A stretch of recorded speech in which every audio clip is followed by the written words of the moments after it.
Bonjour, bonsoir Gilles. Voici le monde du 27 mai 2020. Chômage partiel, l'État amorce la décrue. Le gouvernement commence à réduire progressivement la voilure sur le chômage partiel, massivement déployé à partir de la mi-mars. Alors, dès le 1er juin, les entreprises qui y ont recours ne sont plus remboursées à 100%. Elles devront prendre en charge 15% de la facture. Et voilà, retour à la réalité. Ces nouvelles règles ne s'appliqueront pas aux secteurs comme la restauration ou le tourisme, très affectés par les mesures sanitaires. L'État entend inviter les entreprises à reprendre l'activité et à discipliner celles soupçonnées de faire un usage jugé, immodéré du dispositif.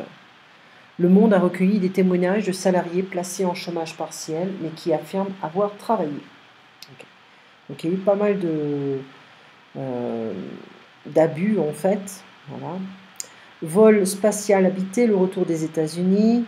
2 astronautes doivent partir dans l'espace à bord d'une fusée Made in America par SpaceX. Une première depuis 2011. C'est vrai qu'il y a pas mal de temps que ça n'a pas été fait. La fabrique des élites entre Paris et Pékin.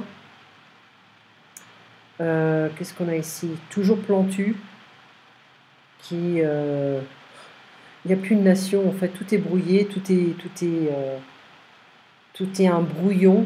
La seule nation, c'est la nation du masque. Voilà.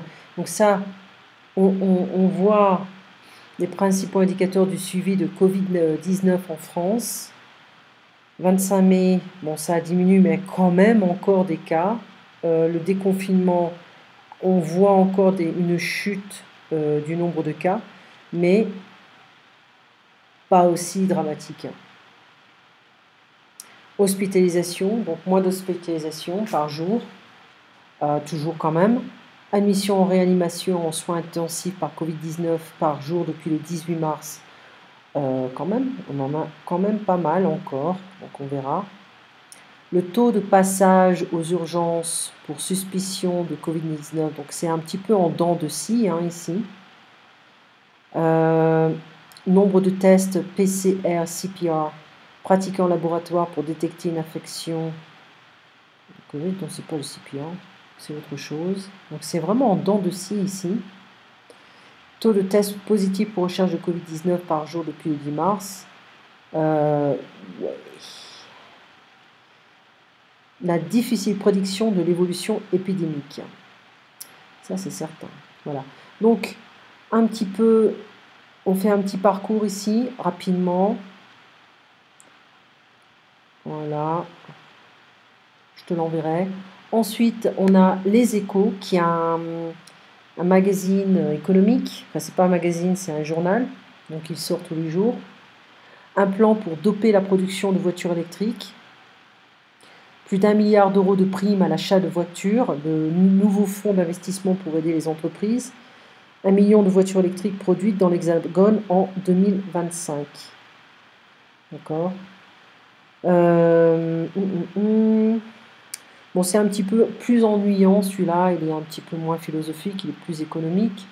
Ensuite, on a Libération. Alors ça, je ne sais pas si tu te souviens, mais on a ce monsieur qui est un docteur et qui nous a embêtés avec sa chloroquine, la pilule sans lendemain. Alors, il est devenu célèbre. Ça a été un gros phénomène pendant le confinement en France. Et un article sévère dans le Lancet, le holà mis par l'OMS, l'Organisation mondiale de la santé, et le Haut Conseil de santé. Le traitement défendu par le professeur Raoul, apparu comme un vrai espoir au début de l'épidémie, suscite de plus en plus de controverses parce qu'il y a beaucoup d'effets secondaires. Voilà. Il y a beaucoup de gens qui n'ont aucune éducation et qui ont avalé ce conte de fées qui disait qu'en fait, voilà, la chloroquine, on la prend en 2e année de médecine, tous les médecins le savent, c'est un traitement contre la malaria, on peut l'utiliser contre le virus. Voilà, ça ne marchait pas, j'ai toujours dit aussi. Un pavé dans la chloroquine, donc ça ne marche pas. Bon, il faudrait voir l'article pour savoir un peu ce qui se passe. Et quels sont les vrais effets secondaires. D'accord. Donc le voilà, ce Raoul. Il se fait payer hein, pour apparaître sur Libération, tu sais. Donc le professeur Raoul a-t-il pris des libertés avec les règles éthiques? Fin mars, le chercheur et ses collaborateurs rendaient publique une étude sur 80 patients atteints de Covid-19. Présentée comme une simple analyse de données de soins, elle semble pourtant relever d'une recherche impliquant la personne humaine, pour laquelle l'aval d'un comité indépendant est obligatoire. Donc ils ont pris certaines libertés, hein, et certains politiciens l'ont écouté sans avoir vérifié les données. Voilà. Donc certaines choses ici qui sont intéressantes, moins d'autres moins, etc. Voilà. Libération est un petit peu plus populaire, plus de gauche. Voilà. À Paris, le retour d'un bon vieux duel gauche-droite. Voilà, on revient à nos choses normales, politiques, bien fascinant. Et Le Monde du 25, je crois, 24-25. Diplomatie, la fin du soft power américain. Alors, la pandémie a porté un coup sévère à l'influence américaine dans le monde et les États-Unis de Donald Trump sont aujourd'hui plus isolés que jamais. La fermeture des frontières, y compris aux Européens, et la suspension de la contribution de l'OMS ont écarté Washington de la coopération mondiale. Trump s'était déjà dégagé de l'UNESCO, de l'ONUSIDA, du pacte mondial sur l'immigration et des accords sur le climat ou sur le nucléaire iranien. Les États-Unis de l'America First ne sont plus la nation indispensable définie en 1998 par la secrétaire d'État démocrate Madeleine Albright. La croyance en la supériorité du modèle américain s'effondre avec la fin du soft power, y compris aux États-Unis.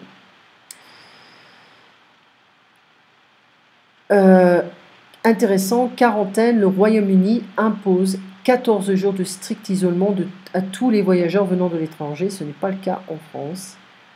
Le nombre d'IVG, interruptions volontaires de grossesse, hors délai a augmenté. Okay. Collège, l'urgence du retour à l'école des élèves en difficulté. Donc, il y a beaucoup de Français qui refusent d'envoyer leurs enfants à l'école parce que c'est trop risqué. Voilà, donc ça c'est un petit peu les nouveaux journaux, je te les envoie après. Et puis là, bon, c'est les anciens Libération, hein, on avait vu les titres les plus importants. Voilà. Le Parisien, week-end, donc on voit un petit peu lors du confinement les différentes habitudes, hein, les gens qui font beaucoup de télétravail, qui se connectent en ligne avec leur famille pour travailler, etc. On voit les devoirs qui sont faits sur les ordinateurs, etc. Bon, ça c'est les écoles privées, hein, les écoles publiques, les profs n'ont pas vraiment donné de cours en ligne. D'accord. Ensuite, on a Le Monde, hein, ça on l'avait vu. La pauvreté en France, dette sociale, dépendance, projet de l'exécutif, les travailleurs indépendants seuls face à la crise. Et ouais, ça c'est la réalité de la France. Ça c'est Figaro, le Figaro Magazine, mais c'est intéressant parce que quand on décrit un petit peu ce qui se passe, on voit que c'est un magazine de programmes télévisés. Ça veut dire que, au lieu de regarder sur le site internet ou etc., on a encore le programme, le vieux programme télé de TF1, France 2, France 3, Canal+, France 5, etc., etc. Le Monde du 16 mai 2020, bataille sur la souveraineté économique, le vaccin. Il y a beaucoup de spéculation à ce niveau-là, mais tiens, il faudrait que je trouve celui-là. L'Obs, Le Monde d'après. Et ça, c'est un magazine qui est un magazine en fait religieux. Et je ne sais pas si c'est vraiment fondamentaliste, je ne pense pas. Mais c'est quand même intéressant de voir qu'en France, on a aussi un magazine religieux qui s'appelle La Croix. Voilà. La réalité de ce qui se passe, le prof ne vient pas et donne ses cours en ligne dans la classe, alors qu'ils auraient pu rester chez eux. Voilà. Silence, je vais faire l'appel. Ouais, je vais faire l'appel, c'est-à-dire je vais voir qui est présent. Ben, le prof n'est pas présent. Merci. Voilà, etc.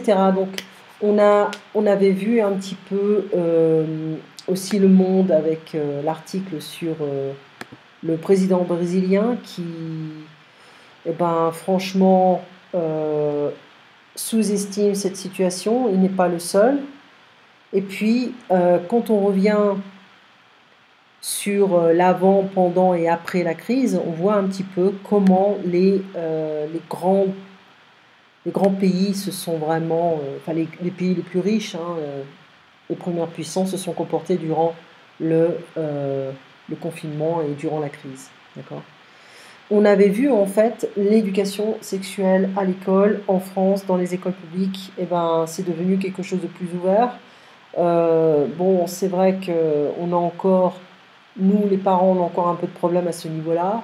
On veut faire durer un peu les choses, on veut pas durer, mais on veut que notre enfant reste un peu innocent le plus longtemps possible. Mais bon, c'est vrai que c'est important de faire, d'éduquer son enfant à tous les niveaux. Ce qui est intéressant pour moi, qui n'est pas américaine, c'est de voir un peu cette obsession contre les libéraux, surtout venant de beaucoup de républicains, ou de gens qui ne savent pas qui sont et qui ont une... Donc il y a une espèce de phobie des libéraux, une phobie des athées, des athéistes aux États-Unis. C'est intéressant de voir ça. Aussi une certaine misogynie, hein, surtout dans certains secteurs professionnels. Okay. On avait vu en fait le rôle de la femme dans la société, surtout dans les années 50, 60. Tiens, il faudrait que je vois. C'est sur l'INA. On a une actrice qui... attends, je vais voir si je peux le trouver. INA... féminisme. C'est pas vraiment une féministe, mais elle a quand même des propos qui sont intéressants et qui peuvent laisser à réfléchir. Et c'était une actrice, je ne sais pas si elle est toujours en vie.